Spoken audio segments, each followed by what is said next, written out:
สวัสดีครับผมร้านพลอยสายแอนติกนะครับผมรับเช่าพระนะครับผ้าใหม่ผ้าเก่าผมรับเช่าให้ราคาดีนะครับผมรับเช่าถึงบ้านให้ราคาดีครับ0891608545นะครับผมนะฮะพระใหม่นะครับพระกล่องนะครับผ้าเหรียญต่างๆที่เป็นพระใหม่นะครับขอเป็นจำนวนมากๆหน่อยนะครับผมถ้าเป็นพระใหม่นะครับผ้าเก่าก็ซื้อเป็นรายองค์นะครับนะฮะผ้าเก่าก็ให้ราคาดีผ้าใหม่ก็ให้ราคาดีนะครับผมรับเช่าถึงบ้านรับซื้อถึงบ้านนะครับผมรับซื้อนะครับรับซื้อเหล้าเก่านะครับกระเพาะปลาเก่านะครับนะฮะเครื่องกระเบื้องเครื่องลายครามเครื่องเงินเข็มขัดเงินเข็มขัดหน้าเข็มขัดทองนะครับรับซื้อให้ราคาดีนะครับผมนะฮะรับซื้อถึงบ้านให้ราคาดีครับ0891608545นะครับผมบันทึกเบอร์ผมนะครับบันทึกเบอร์ผมนะฮะบันทึกเบอร์นี้นะครับแล้วก็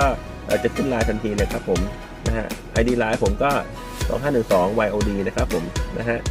รับซื้อถึงบ้านให้ราคาดีครับใกล้ไกลที่ไหนผมก็ไปนะครับนะฮะเพียงแต่ส่งรูปมาทางไลน์ให้ผมดูก่อนนะครับว่าเป็นพระอะไรนะครับผมนะฮะ0891608545บันทึกเบอร์นี้ก็จะขึ้นไลน์ทันทีครับผมนะฮะพระใหม่นะครับพระกล่องนะครับพระเหรียญต่างๆนะครับขอเป็นจำนวนมากๆนะครับผมนะฮะผ้าใหม่ผ้าเก่าต่างๆผมรับซื้อให้ราคาดีนะครับพระเครื่องต่างๆนะฮะพระบูชาต่างๆนะครับรับเช่าถึงบ้านนะครับเหมาได้ทั้งพวกหมู่บูชาซื้อได้ทั้งห้องพระนะครับผมนะฮะผ้าใหม่ที่ไหนใครไม่ซื้อผมซื้อนะครับผมแต่ขอให้เป็นจำนวนมากๆหน่อยนะครับผมนะฮะ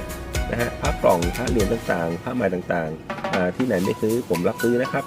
นะฮะแต่ต้องขอให้เป็นจำนวนมากๆหน่อยนะครับผมผ้าใหม่นะครับอยู่ที่ไหนก็ไปครับใกล้ไกลที่ไหนก็ไปครับนะฮะ0891608545นะครับร้านพลอยสายแอนติกนะครับผมนะครับยินดีรับใช้และให้บริการนะครับโทรมาปรึกษากันก่อนก็ได้ครับผมนะฮะ0891608545นะครับผมขอบคุณนะครับสวัสดีครับ